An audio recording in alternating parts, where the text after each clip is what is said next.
Don't tell anyone that this night I'll be gone, breathing the eternal blue right at the break of morn, sailing towards the unknown with my crew on the sea. The day that I return, a hero I shall be.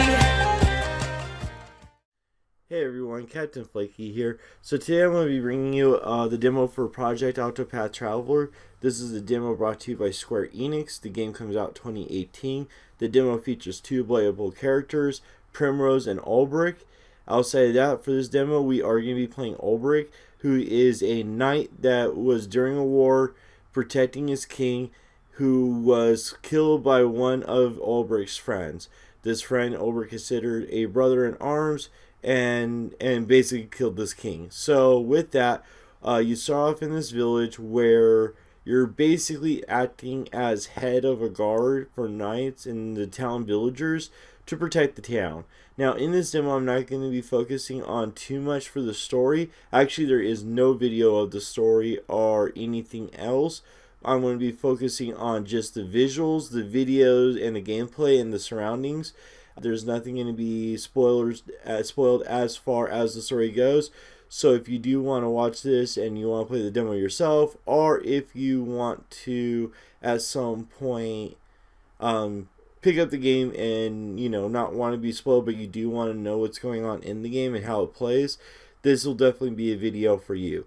But there is going to be some minor information just so that way I can move the video along. So you're in the village, like I said, acting as head of the guard for the kind of like the town. You're like the town's, boss of the town villagers who guard the town. So with that, you set off, you're trying to, start your morning off, and, someone asks for you to request to see you, and then bandits come and show up after you do a couple of side missions. That's all I'm going to tell you with that.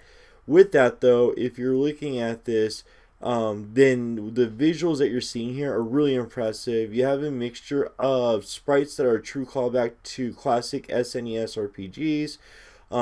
Then with that, Square Enix did something special with the 2D HD background. It's kind of a mix. It's actually not a mix of anything. It's really just different.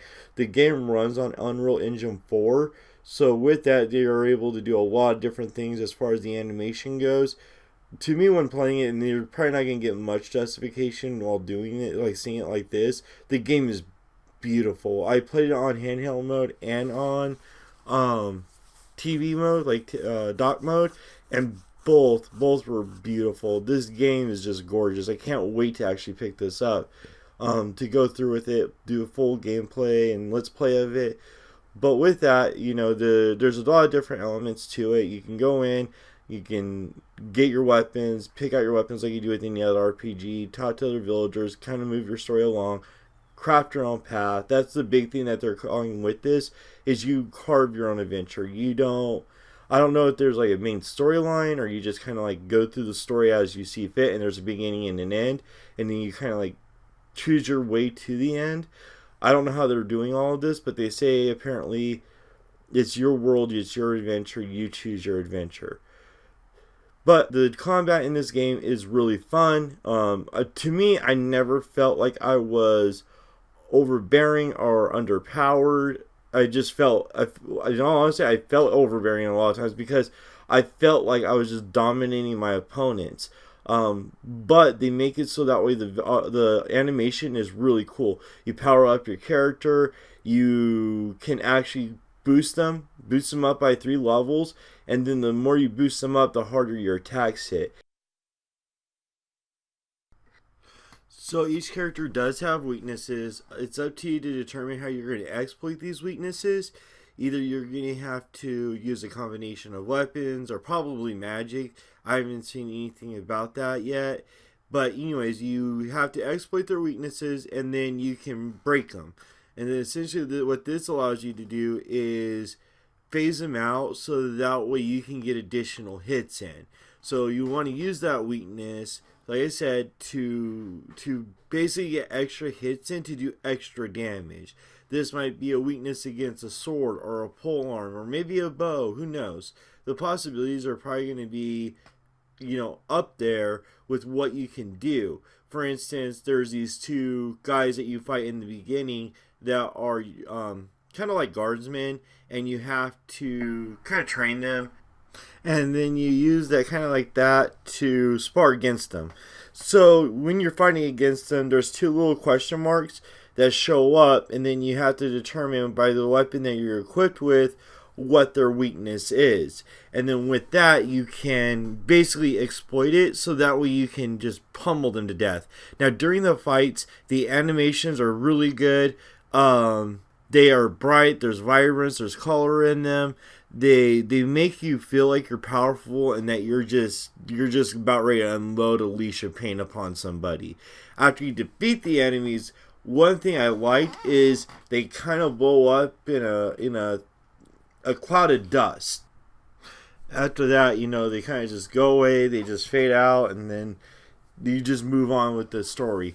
You go up, and then you're going into the mountains, and then here's where I think the meat of it is, as far as gameplay goes. So you're going up into the mountains, and you're fighting different monsters, looking for treasure.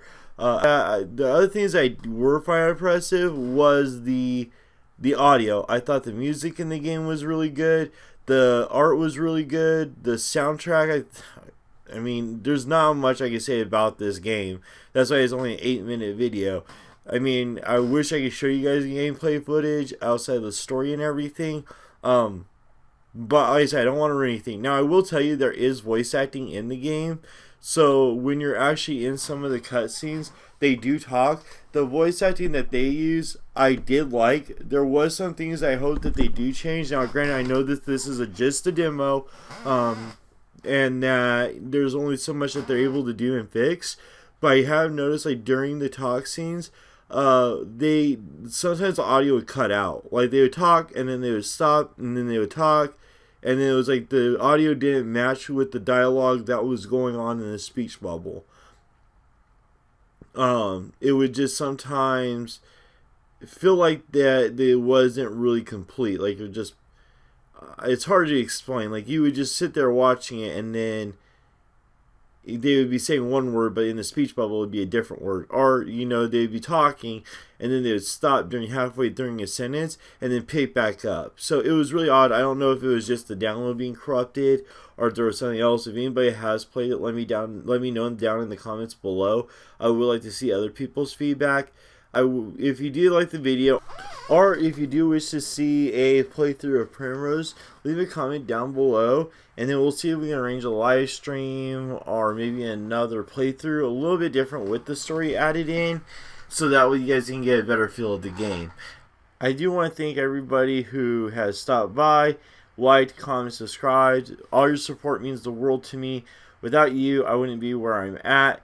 And if you do like the video, leave a like. Or if you have any questions in regards to the game or gameplay or story or anything like that, message me down below, and then that way we can go ahead and answer those. But I do want to thank you again. Like always, like, comment, subscribe. It's Captain Blakey here, giving you another playthrough of Project Octopath Traveler. Once again, this is a turn-based RPG coming out in 2018, brought to you by Square Enix. You all have a wonderful day.